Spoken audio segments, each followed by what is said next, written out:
Then just when you think, well, gee, it can't get any worse, I've heard quite a few reports from councillors who've engaged with police on these matters. And I kid you not, the police in Victoria are saying things to councillors like this. Well, we don't want the Muslim community angry. We don't want them to activate and cause, chaos or fear in the community. So the best thing we can do to take the heat out of the situation is why don't you just vote for it and make it go away? Now, I don't know about you. Every councillor that is elected, every politician that's elected, you vote for that thing that's in front of you based on goodness gracious merit. You vote for it because your conscience says this is what my community wants or does not want. To have the police in Victoria say, we think the best solution for you is to apologise or to vote for it, it is absolutely stealing democracy. It is ripping away at the democracy that underpins our society. And it is absolutely horrifying that any councillor would ever be told that by any member of any police force. To Victoria Police, stop it. What that sends as a message to activists is just create anarchy, threaten people, and we can make politicians change their mind. And goodness gracious, that is absolutely not how Australia was built.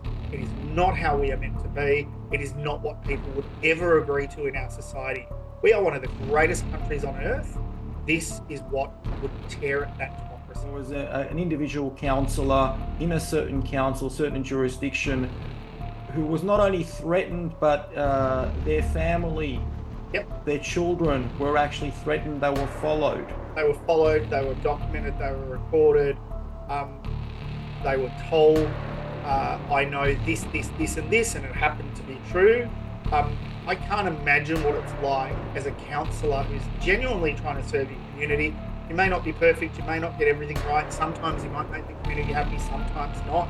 But to have somebody say to you, I know this about movements and where someone is and what they're doing, of someone you love, who's not related at all to your role as a democratically elected person, to have their safety and their life kind of flash before your eyes, that's just unacceptable on every level. And to anyone who takes part in that kind of behaviour, you deserve to go to jail. You cannot do that to elected politicians. Argue with the politician, argue with the councillor, do what you like as far as on a policy point of view. But if you're going to threaten their life, you're going to threaten and follow their family, you're a disgusting person. There's no other words for it.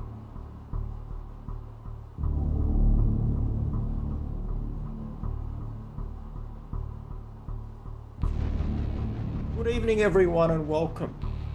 Now, should local councils in Australia focus on solving complex geopolitical issues like the conflicts of the Middle East and Ukraine? Or should they focus on fixing potholes on the local roads and taking out the rubbish on time? What should be more of a pressing issue for local governments, fixing potholes or resolving overseas conflicts? Should our local councils also be occupied with social justice issues like The Voice or climate change or raising the LGBTQ pride flag? Now, to help us solve this issue and hopefully clarify what the role of our local government should be is Dean Hurlston, the president of Council Watch. Dean, welcome to the podcast. Thank you very much for having me. Now, let me ask you this. I've got a pressing question. So is the key to peace in the Middle East, does it lie through the diplomatic halls of power of Dandenong City Council? Now, before you answer that question, I don't want to, throw in a spoiler alert. Let's leave the best to last. I want to keep our audience in suspense. Sure. Why don't we just start? I'll start by asking you, just tell us, our audience, about your background and Council Watch and how that came into being. Sure. So again, thanks. Council Watch has been around since about 2001. We were formerly Ratepayers Victoria, which is a very old school sort of name. And Council Watch really has been a bunch of volunteers for over 20 years, looking at council issues and trying to ensure better outcomes for communities, better representation, and a lot more transparency, the very thing we know councils aren't good at. And yeah, we're an incorporated association run by all volunteers. And I probably got involved about 8 years ago when, like most people, I didn't have much to do with my local council at all. And then council did something that my neighbourhood did not like. The neighbourhood sort of protested really loudly, and by the thousands kind of turned up and said, "We don't like this." And that kind of started the journey for me into looking into councils and kind of asking questions. And what I found by asking questions was that I didn't like the answers that were coming, because quite often those answers were not answers. They were excuses, they were deflections, they were spin, and getting answers was almost impossible. And there were thousands of people in our community who were just asking practical questions and couldn't get a straight answer. And that kind of set me up onto, how do I understand this system? How do I research it? How do I know it inside out? And I can tell you, 8 years later, I might know a lot about the local government system, but it never ceases to amaze me just how much happens in councils and how much it's not really serving a lot of the local residents. Now, how long? I mean, like a lot of people like yourself, when 8 years ago, I haven't really paid much attention to local councils until very recently. Yep. How long has this been going on for, where they've been, for example, involved in social justice issues and other issues that may not be so much relevant to their local community? How long has this been going on for? Probably the last decade, we've really seen it intensify, and it's been a very intentional intensification. We need to make that really clear to all of your listeners and viewers.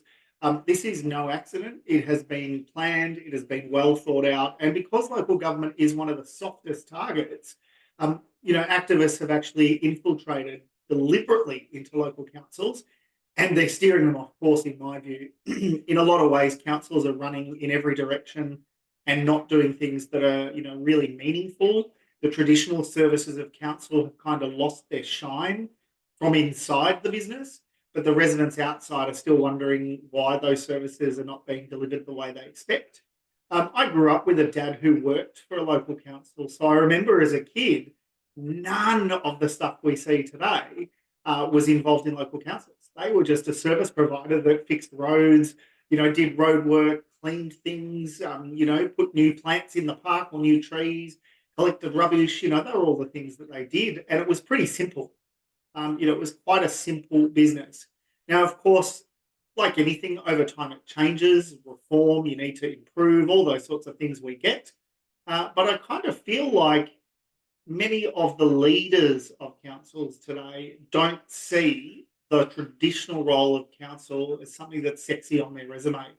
They want to be known for building and changing things, and it's not necessarily what residents want. In fact, what residents want is kind of the last factor that they consider, or they don't really listen. So for many people, they feel very disenfranchised, and their trust in local government is the lowest it's ever been. And you mentioned activists have infiltrated or getting involved in local councils. Are these grassroots activists?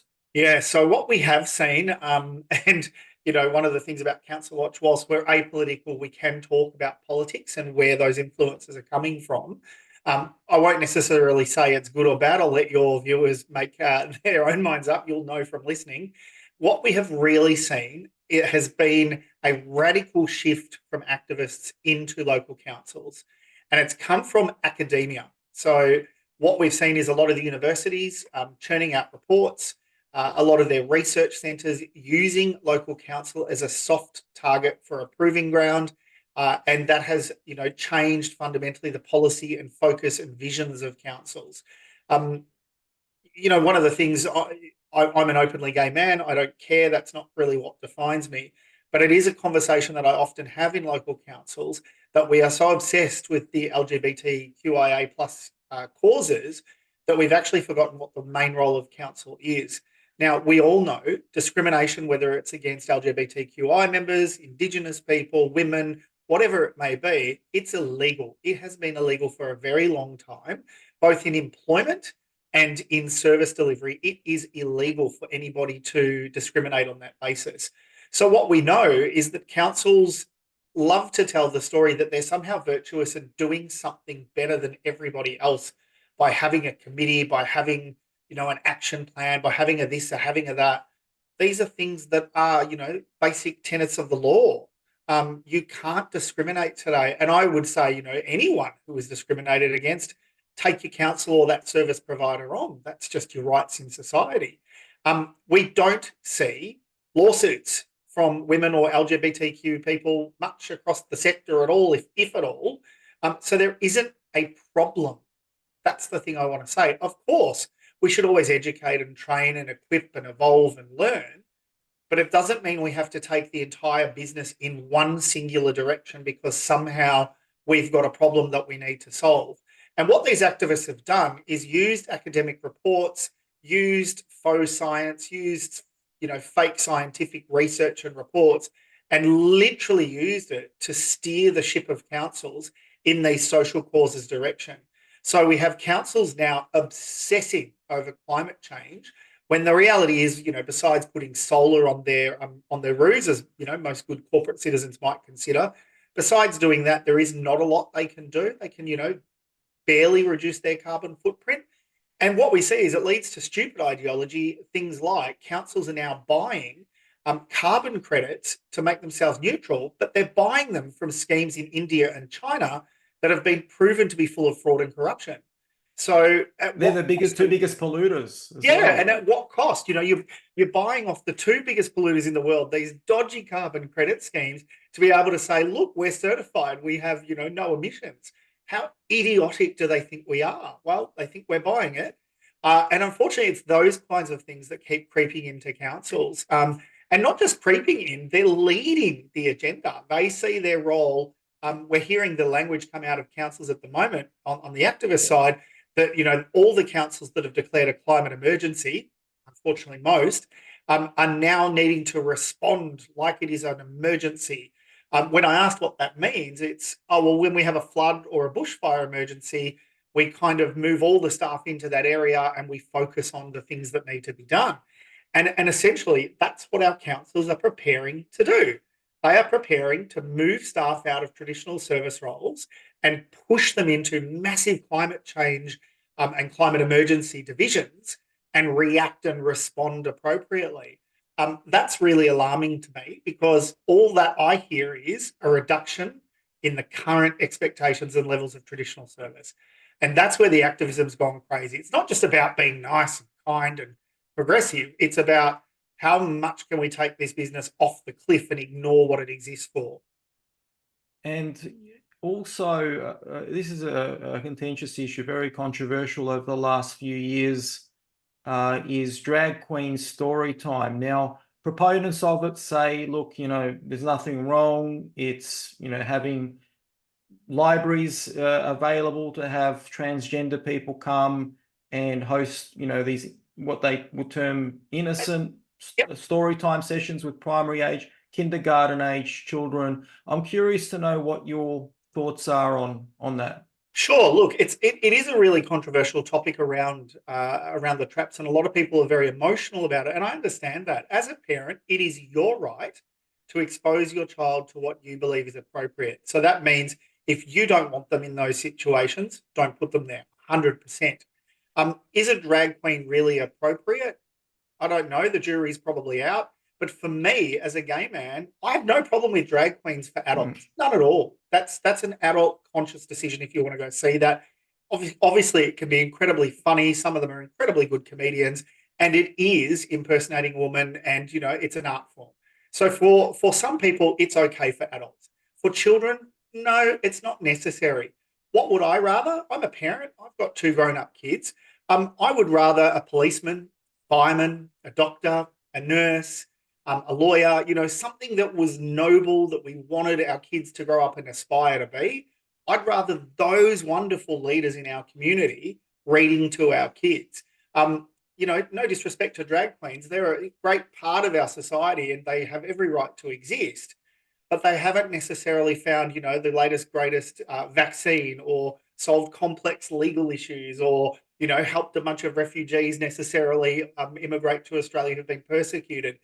I want people that people would look up to and say, these are heroes in our community. They're the kind of people we would want reading stories to our kids. They're the people we want to champion. No disrespect, but drag queens haven't done anything necessarily spectacular that any other ordinary person isn't capable of doing.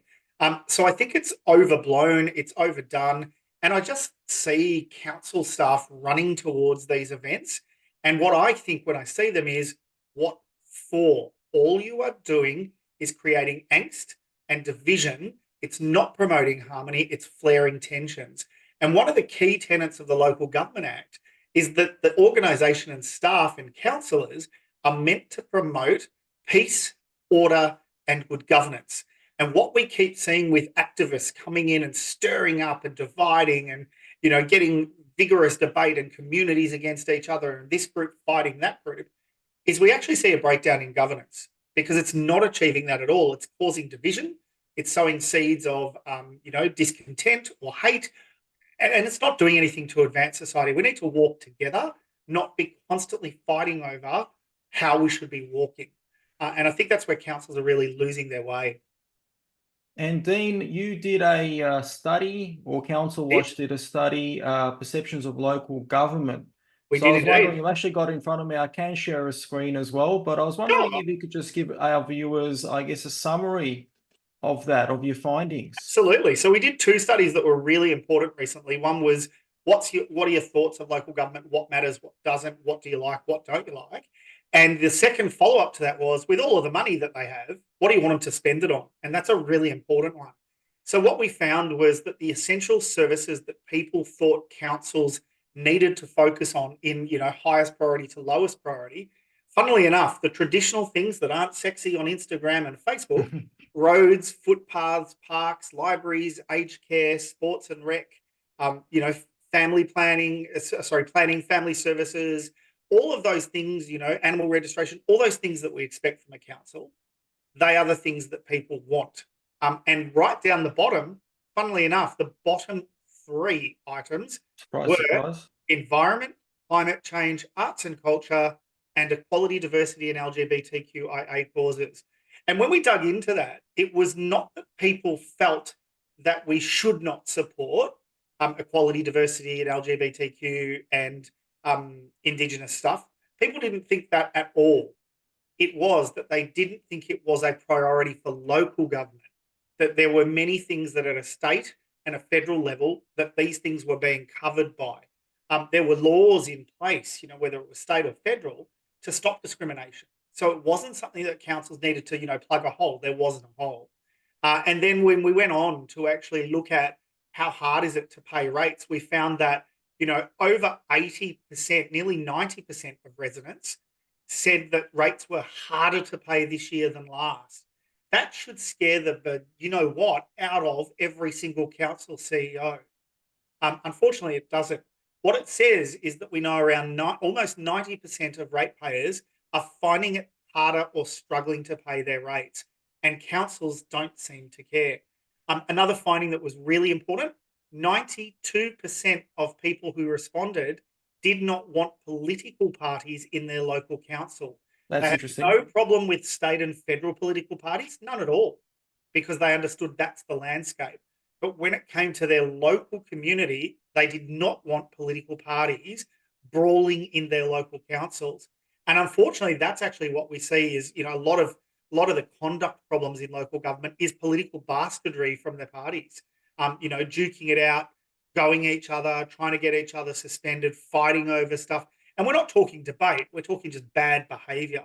So, that needs a cleanup. That absolutely needs a cleanup. And then just really quickly on the budget sort of side of things, what do people want money spent on? Well, again, funnily enough, the top 10 things, different survey group: roads, footpaths, dumped rubbish, parks, gardens, weed removal, street cleaning, aged care support, etc. And again, down the bottom, what do councils need to spend money on? Less than 8% climate change, less than 5% equality and diversity, 3% for Indigenous reconciliation, and 2% for LGBTQIA issues. What that told us again was that people were not against those things. This wasn't vilifying anybody. It's not the role of local council to solve state and federal complex social issues? Surprise, surprise. And look, I'm kind of thinking when I look at the status quo with the councils, and look, I'm sure there's a lot of people that will disagree with me, but I often wonder, perhaps I'm not the only one. I'll just see if I can stop sharing. Sure. Perhaps I'm not the only one. Oh, are you still there? Yes, mate, I'm still Oh, here. excellent. I thought I lost you. No, you haven't Let lost me me. just stop the share. Okay, cool. So I'm thinking, I'm of the mind that, what's the point of local governments? Would we be better off without having local governments and just have the state government take over the functions of the council, appoint a bureaucratic body or bodies, and have to just have, them run the rubbish removals? Yeah, look, you could argue that, and there's probably some very good logic in that. There might be some cost efficiencies, etc. But I think the one thing, I certainly don't want us to be overgoverned. But the one thing that I'll always argue that councils do is allow you to get closer to those who are making decisions. Let me give you an example. To get a hold of a federal or a state MP can be really difficult.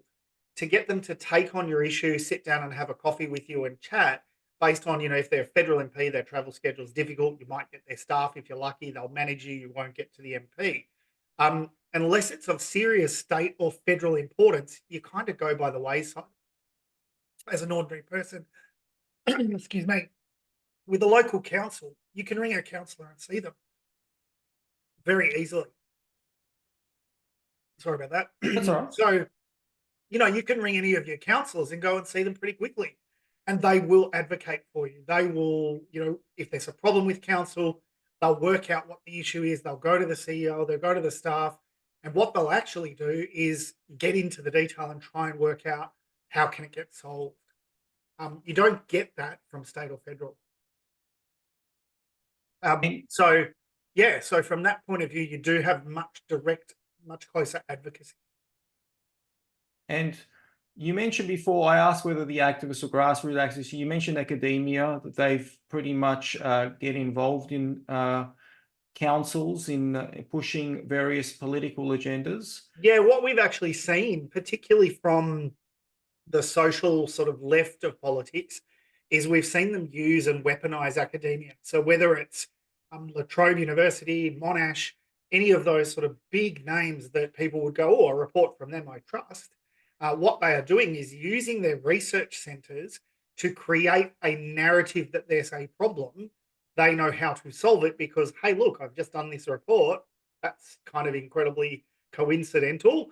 And then off they go and create funding sources. Now, I have no problem with that, but it's not transparent. It is absolute academic activism. And what comes out of that is not just a report for benefit of society, for people to learn and try new things. What actually happens is they're creating cottage industries. Let me give you a very brief example. In the LGBTQI space and the climate change space, there are enormous amounts of reports that have been written, and all of a sudden they're being used to say we need a climate change committee, we need a climate emergency committee, we need an LGBTQI advocacy committee, and they'll all work out what to do. Oh, now we need to hire consultants. Oh, hang on a minute.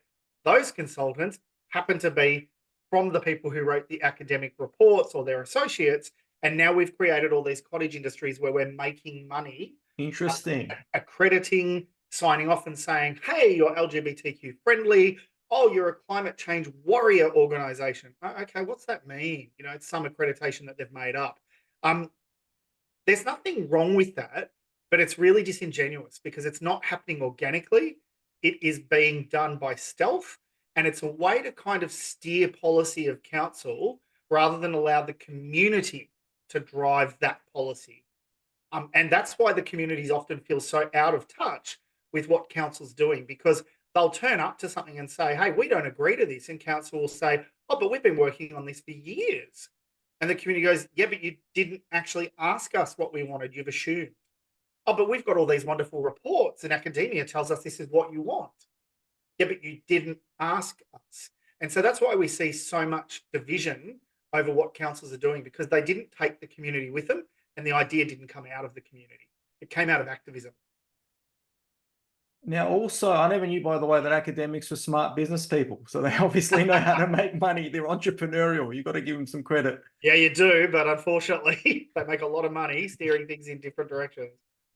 Now, there was a well-known activist and researcher. She passed away recently, a couple of years ago. She would be well known to the cafe locked out crowd. Her name was Rosa Corey.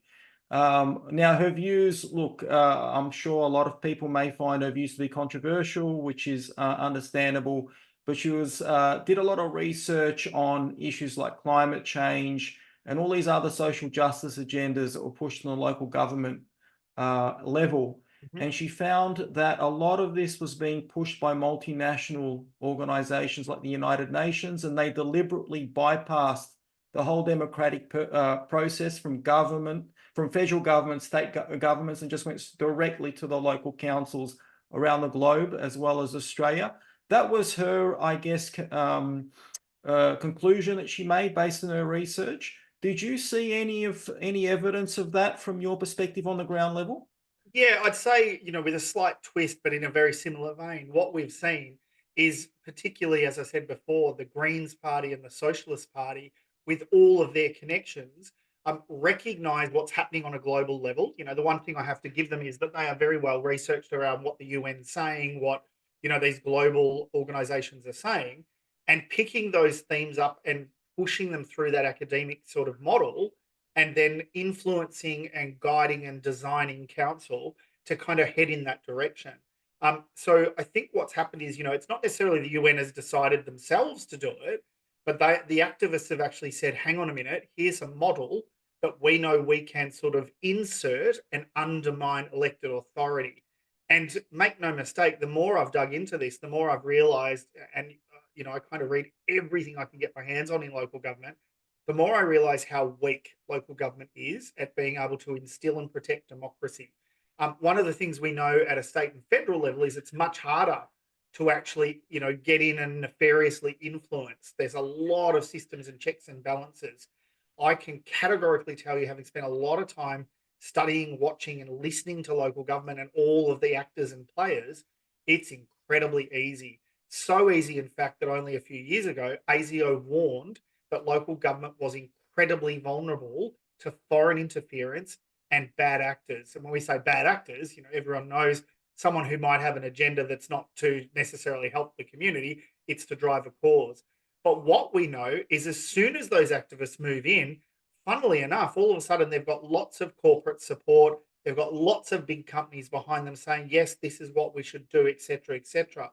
And dare I say it, someone who's quite passionate about Indigenous reconciliation and, making lives for Indigenous people much better myself, it's no wonder that things like The Voice failed, because what they misread was that the community wasn't there. And it doesn't matter how much big corporates and councils and low levels of government think that they're these amazing, virtuous people. If you didn't get the community on board and it didn't come from the community, and you tried to tell the community what they should be thinking, people will rebuke that because people will say, no, no, no, hang on. You're here to serve me and reflect what I want, not tell me how I should be. And I think that's one of the major things that certainly the pandemic has changed. People are much more aware. They're much more in tune with being told by government and no, we don't like that. You need to support and help us, not tell us how to be. We don't want to be controlled. And so I think what's happened is that these organizations over the last, sort of decade or two that have seen all of this change coming from the UN or from other influences like WEF, etc., all of a sudden people are aware and starting to say, hang on a minute, it's no coincidence. I don't necessarily blame all those organizations, but boy, do I blame the activists who've done this intentionally, who have actually seen that local government is weak and have preyed upon communities to divert resources in their direction. And I mean, despite the voice referendum losing, Yeah. there appears to be some local councils that appear to be implementing elements of the Yeah. voice. We just saw the city of Melbourne decide itself to do its own version of the voice. Now, in principle, I don't think that's necessarily a bad thing to hear what Indigenous people say and what they think and, how it might need to kind of work into the services that council offers. But I guess the thing for me is always around, if it's not good for all, why are we doing something? And the role of local council is to reflect all, not a group or this group and that group only. And even as I said before, as a gay man, um, marriage equality, all that stuff's legal now. Who cares anymore? Like, we're past it. We don't care. Why does a council need to do things like identify my gender, identify my sexual orientation, know what gender I decide to identify as? Unless I'm driving that conversation as the consumer, it's not something you need to know or ask. And there is really no need when you're providing my rubbish bin to know my gender identity, my sexual preference. So when we start talking about those attributes that are really sensitive, it's just none of council's business. Just serve me whether I'm black, white, green, blue, gay, straight, lesbian, whether I'm, Jewish, Muslim, who cares? Just pick up my bin the same as my next door neighbor. Just treat me the same. Give me good service. And instead, what we keep seeing is councils wanting to label and identify people in different ways. That's what sows division and difference. We don't need it. What we need is council saying, we don't care about label, we care about service delivery.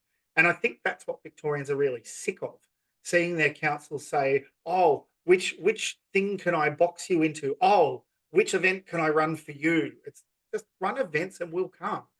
Make the event good and anyone will go. But we don't need special things for special people. And I think since COVID, people are really starting to challenge the narrative of stop trying to identify me, stop trying to, make yourself look good that you're doing something that you're not. You're not solving a problem that we have. That's one of the bizarre things that I've noticed about all of this equality, so-called equality advocates. They say on the one hand, we're all equal, let's have equality. On the other hand, they're actively discriminating against people. What's your sexual preference? Are you black, white? What's your religion? You apply for a job and you've got to tick these boxes. It's none of your business. Yep, correct. This whole notion that I see from some in the Pride lobby that they want to go around to all councils, swimming pools and libraries and buildings and stick rainbow stickers on them so that people like me feel safe. Huh? How does that help a young kid who's being bullied? How does that help, an old lady who might feel a little bit unsafe at night? How does that help a woman who's being harassed by some guy outside the library? None of that actually speaks to any of that. How do we actually just look out for each other and stop worrying about whether I want to wear a rainbow sticker on the library or not? It just doesn't matter. We're all human. We are the sum of many different parts. And those parts are fine. They're all complex and wonderful and different, but labels don't define me. And I think that's a real lesson councils haven't learned yet. They're still so busy trying to create things for the labels. And I think everyone's saying we actually are done with labels. Can we just take them off? Let's move on. Exactly. Correct. We're past that. I'm We're over way it. more mature than that now. Now, I want to go back to that question that I asked you at the start. Yeah. Does the key to peace in the Middle East lie through the halls of power, the diplomatic halls of power of Dandenong City Council? Well, I don't know about you, but in breaking news, councils do not have a direct line to Benjamin Netanyahu, the Israeli government, the IDF, or the leaders of Hamas. I'm sorry to break it to you, but they don't. They don't have, a direct line to Vladimir Putin or the Ukrainian prime minister.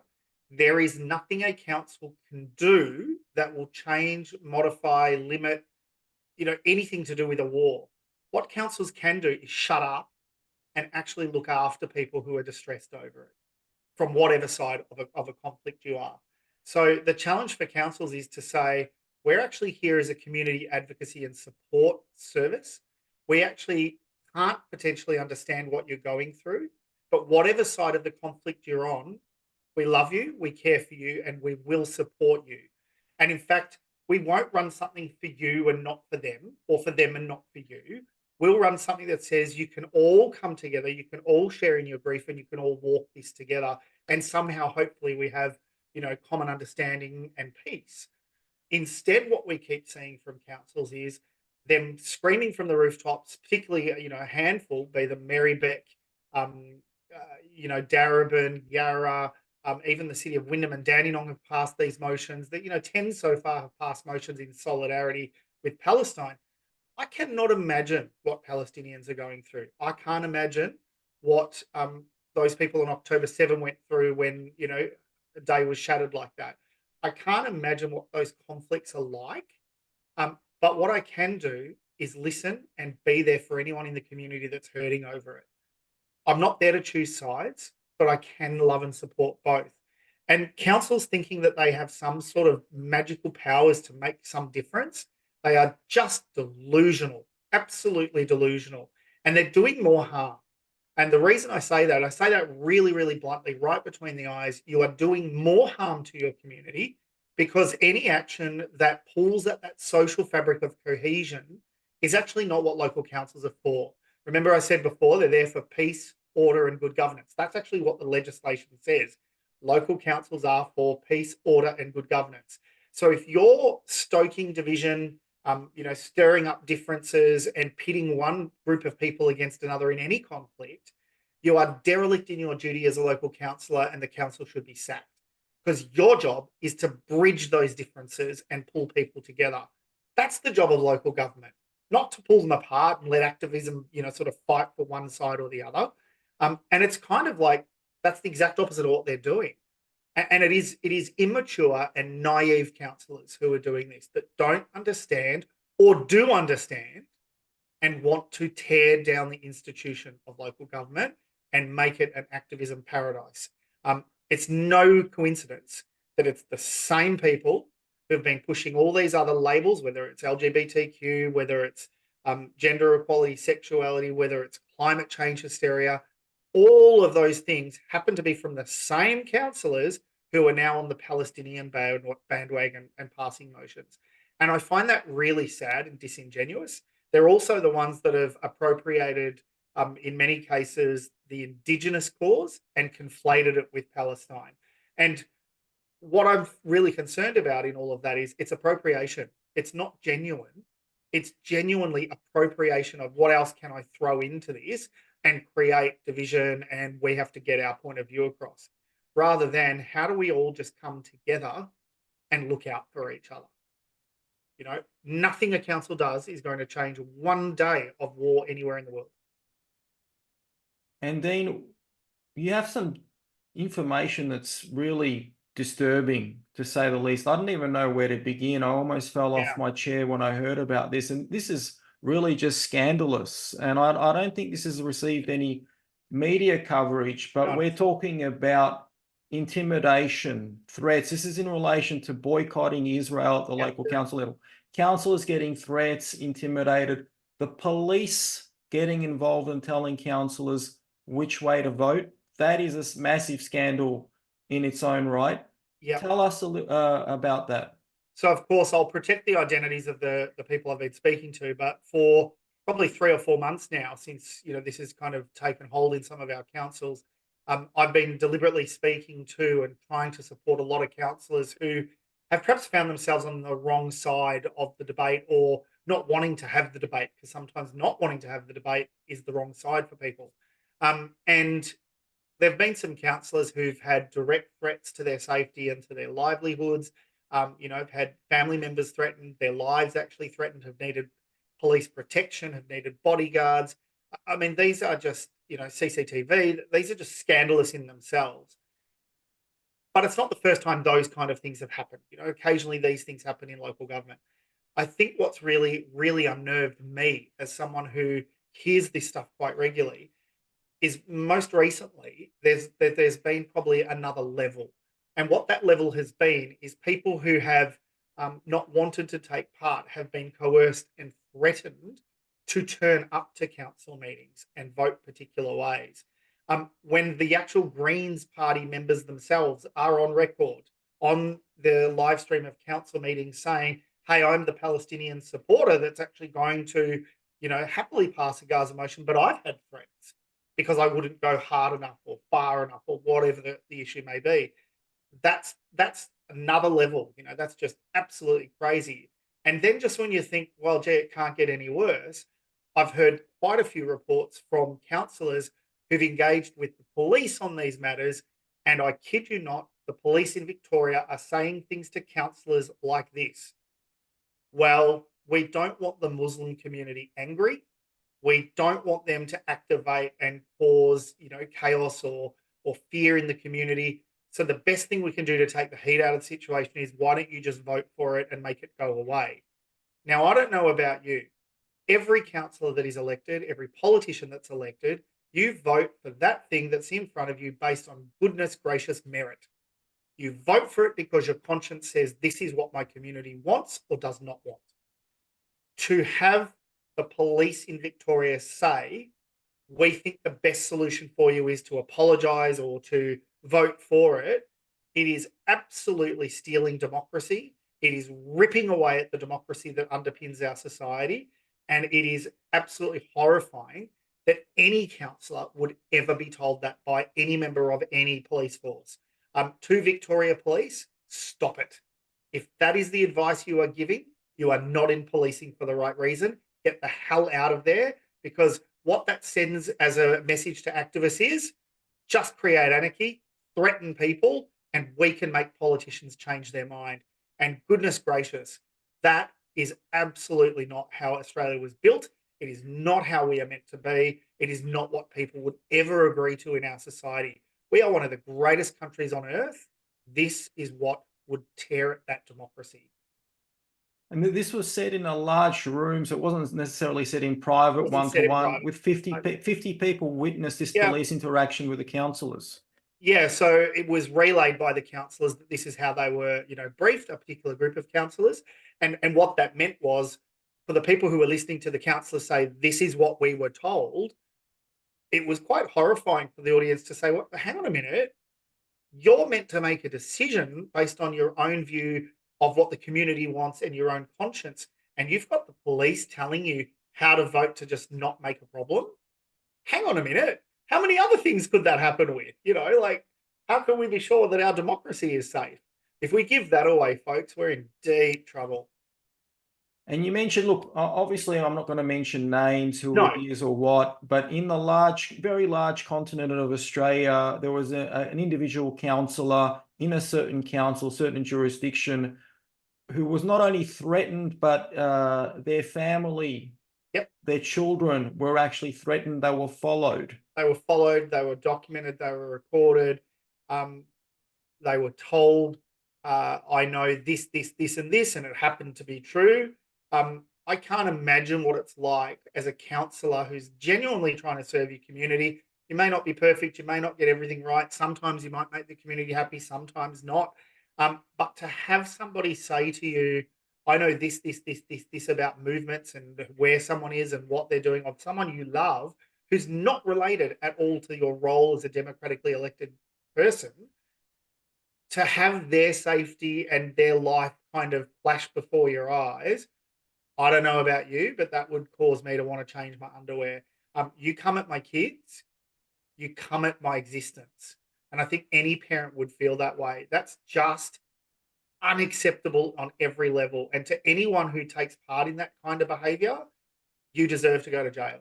You cannot do that to elected politicians. Argue with the politician, argue with the councillor, do what you like as far as on a policy point of view. But if you're going to threaten their life, you're going to threaten and follow their family, you're a disgusting person. There's no other words for it. There is never an excuse to take it to that level. And it sounds to me like the people that are threatening, making these threats and that are following family members around of councillors, they don't sound like your typical left-wing activists. No. Is there an underworld element to this?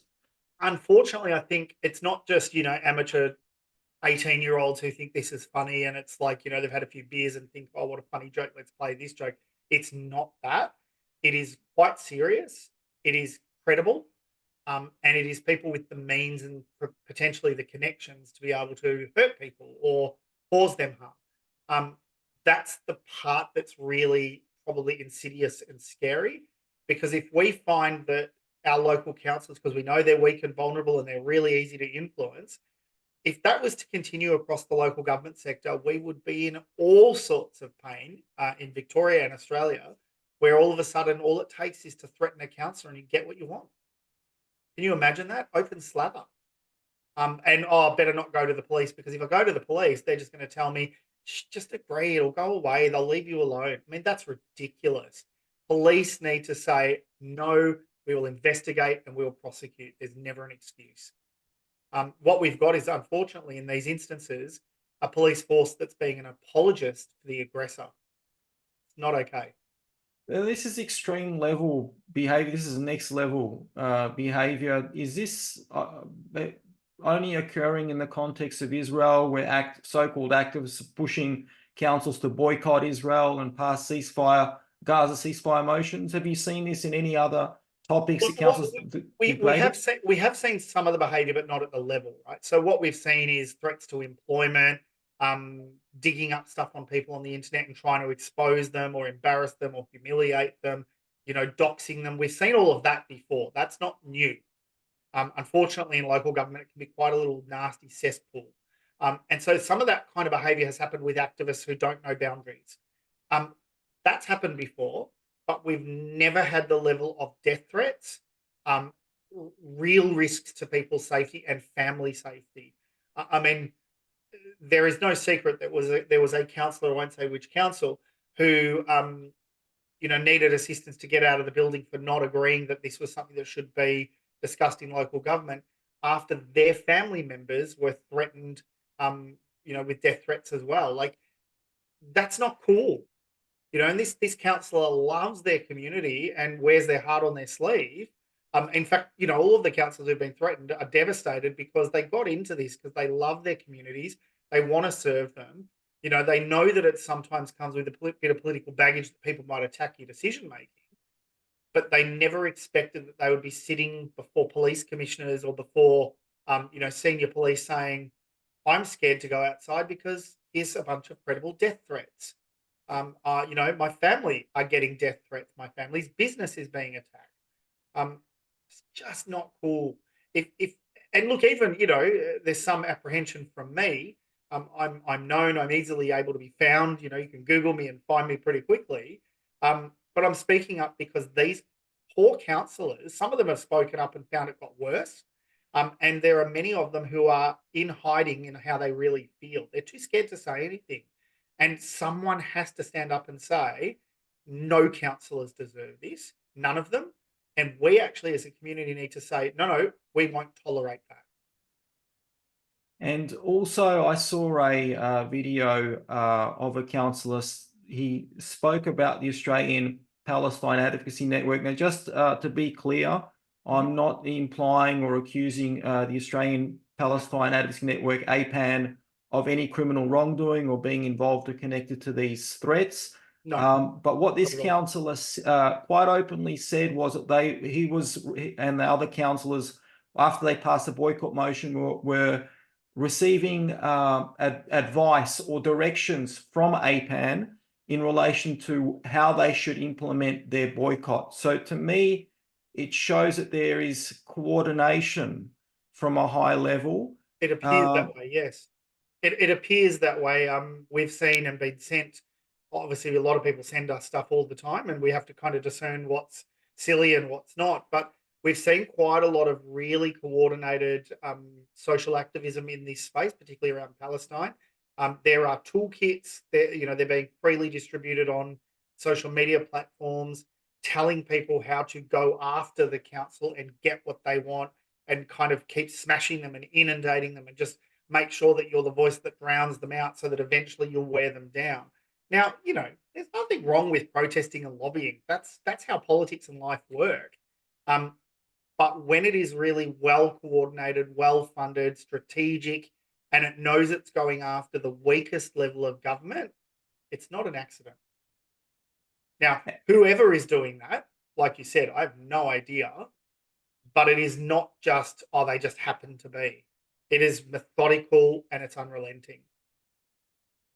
Do you think I don't expect you to have an answer to this question, but do you think there might be foreign government involvement in this, in pushing these boycotts against Israel? Could be. Would it surprise me? No. Do I know who? No, absolutely not. But the reason I say that is not just about the Palestine, Israel conflict. It's because there is a history of this. China has already tried this a little bit in local government.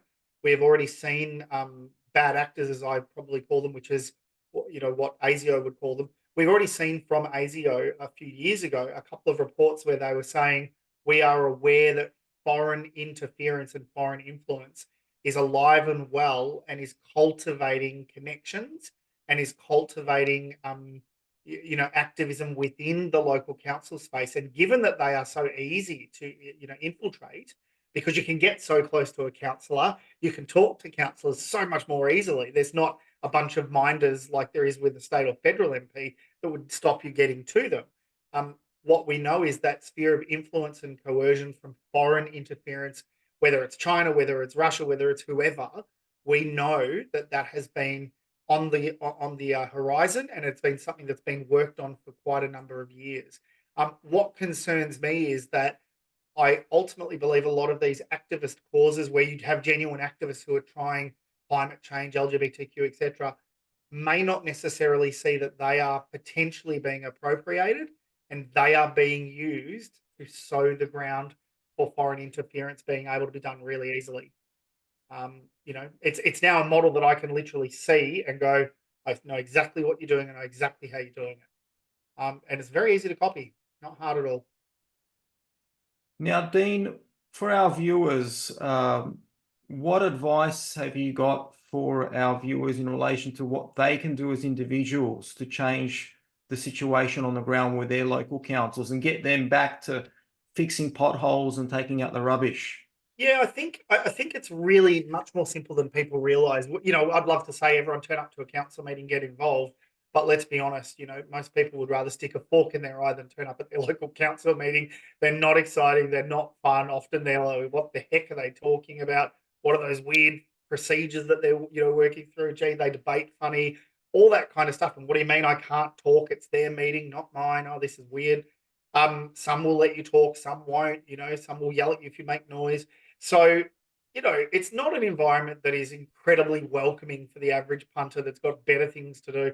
I think, sadly, people would rather watch maths these days than go to a council meeting. That's life. But in saying that, getting involved actually does make a difference. But it's about a bunch of people standing up when there's an issue and saying no, or we want it that way, or we're not happy. The reason councils are getting away with it is because all of us, me included, have allowed it for years because we just went, oh, it's all too hard, I can't be bothered. What we know is if councils are so easy to influence from activists, all they need to hear from is more than the activists. So let me kind of explain that again. If 50 or 100 people can hijack the narrative of the council, imagine what 10,000 people can do. And most councils have 100,000 plus, so only 10% would all of a sudden change the entire dynamic of that council. They wouldn't know what to do. In fact, if you look at any of the history of councils in the last couple of years, whenever 500 people have turned up at a council meeting, they've literally crapped their pants and called the cops. And those 500 people weren't coming to hurt anyone; they were just coming to express their view or listen to something. And council went, "Oh my God, we don't feel safe. We're used to 5 people being here. We've never had more than 20, and we got 500. What do I do?" We had that with Drag Queen Storytime last year. I think it was Monash Council, one of those councils. Yeah. And that's the situations as well where I sit there and say to the activists, why did you go knowing what was going to happen? And why did you stoke public division? All you're doing is creating the tension. I don't know about you, but I'm not someone who loves to get into a physical fight with somebody. Sometimes the best thing to do is walk away. And so I say that to activists as well. Instead of constantly needing to smack people in the face and push against a crowd that's clearly hostile, sometimes the best thing you can do is hold your head high and walk away. Walk away, de-escalate the situation. Don't lean in and say, come on. And that's kind of what has happened a few times. What do you think's going to happen when you start making parents feel like you're challenging their authority and right as a parent? Of course they're going to get upset with you saying, there's nothing wrong with it. And when they ask you, are you a parent? No. Well, what are you telling me how to raise my kid? It's that kind of language that people get sick of. So I think for me, the best thing people can do is turn up, get involved, or at least be aware of what your council's doing, right? Just keep involved. Please go to our website. We don't cost anything. We're free. We're trying to ensure people get good quality information, not council spin. We will tell you what's happening in your local council. Sign up on our website for free, councilwatch.com.au, and essentially pick your council and we'll tell you what's happening in your council so that it's a bit easier for you. That way it then is something you can step in and out of an issue. If you go, I don't like that, you can step in, but you don't have to, rock up to council meetings all the time. There are a lot of people who want to change this system, but the thing we know from the activists is we've got more numbers than them. And if only people will say, I want it back to the basics. I don't want all this other garbage that's got nothing to do with council. I actually only want councillors who are focused on local issues because they know whatever they think of international issues, they can't make a difference. But they can make a difference to what I experience where I live, how I feel, and the quality of my local life. If the streets are clean, if the bins are emptied, if the footpaths and the roads are fixed and there's no potholes, I have a sense of civic pride. That's what council should be focused on. Not trying to be all things to everyone else, including, oh, look at us, we're on the international circuit. Huh? You can't fix my potholes, but you can talk about this. Get over yourself. You aren't all that. So I think, for people, get involved, speak up, be heard, have your say. It is the only way we're going to change their focus. And I notice on your website, you're encouraging people to form their own groups, unincorporated groups, where Council Watch will support them and help them with social media, etc.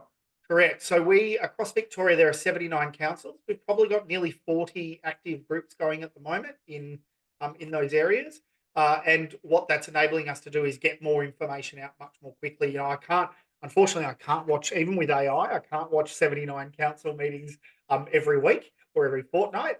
But we've got hundreds of people out there now who are doing all of the research, who are watching those meetings, putting it into digestible sort of format for us so that we can say, hey, you're in this council, this is what matters this week.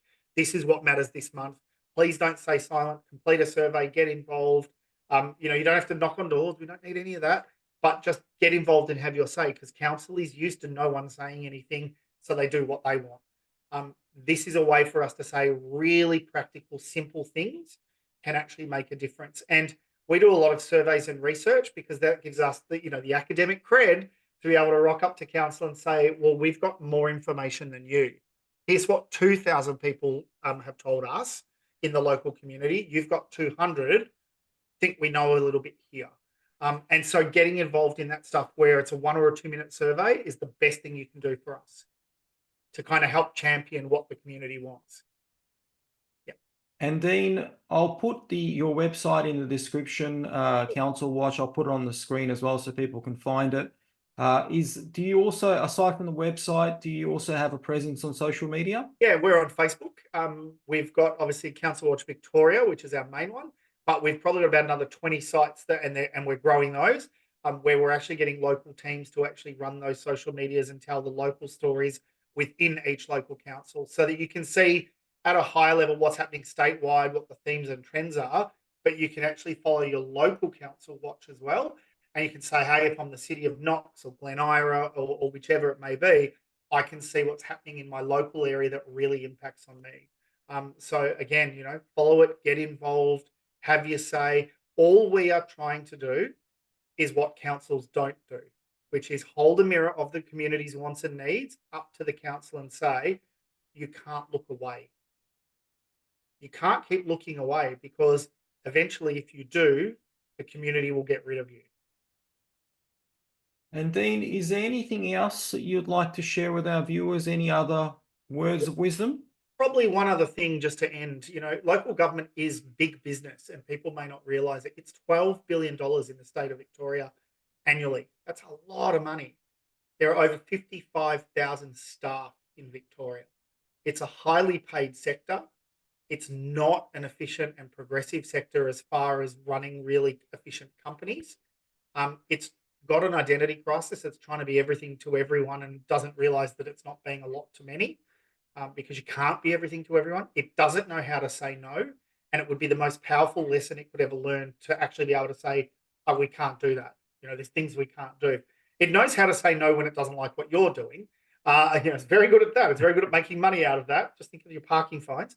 But with all of that money, it's an enormous responsibility of councillors. And what we kind of see is a lot of councillors are just not skilled and equipped to run hundreds of millions of dollars budget, and they're often really managed. The tail's wagging the dog. The CEO and the staff are absolutely much more in control of council than councillors are. There's been a real power imbalance in the last 10 years where councillors used to be much more in control, and that has kind of moved to the administration a lot more. That's meant poorer outcomes for communities. And the only way we're going to change that is to change the system long term, but also to put councillors in who know that they have a very big responsibility. This year is an election year for local government. We won't take any political side in this, but we will say these are the kinds of candidates and experience we need to be running these organisations. Some of these councillors are making decisions. Let me just give you a number here. The city of Wyndham, the fastest growing municipality in Victoria, that's Werribee, Hoppers Crossing, Tarneit, Truganina, Point Cook, Sanctuary Lakes, that whole area. That council is the largest. It has assets over $7.5 billion. Wow. That's public money of assets. It takes in $700 million a year in income. You've got 10 councillors approximately out there making decisions on that much money. Wow. That's an extraordinary responsibility. Yet the council is distracted by political bastardry and infighting, and they're almost punching on with each other and yelling at each other all the time. We need leaders who actually say, this isn't a joke. This is serious public money, and I'm really responsible. I'm not an activist who's in here to stir crap up and wreck the joint. It's serious money. Hundreds of millions in most councils, billions of dollars of assets. In Victoria, nearly $150 billion is the assets that councils hold. It's big business. It's really weak, and it's really easy to influence. We need to change that. Dean, it's a pleasure having you on. Your perspectives and views were very insightful. So thank you so much. Pleasure, Leon. Great to see you.